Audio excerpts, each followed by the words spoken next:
Ayal iштесе болот, эгерде күйөөсүндө муктаждык болуп калса, күйөөгө жардам берсе болот, урматтуу бир тууганым.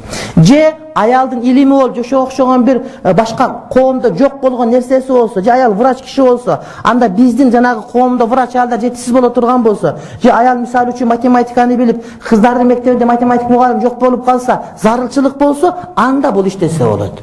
Кээде мисалы үчүн бир айылда бир эле доктор болуп, төрөтө турган аял киши болуп, күйөө иштетпейм деп аткан болсо, эл барып ага айтып иштеткенге милдеттүү болот. Анткени эмне ал эмне зарылчылык биздеги.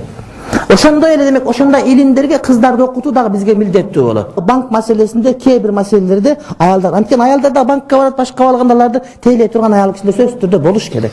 Ошон үчүн бардык катмарда аялдар окуш керек, а бирок мугалимдик менен жана докторлук кесипте сөзсүз түрдө окуш керек. Анан шаркый илимдердин бардыгында, тафсирден, хадистен, фыкыхтан да аялдар болуш керек. Анткени булар аялдарга таалим бериш керек, урматтуу бир туугандар.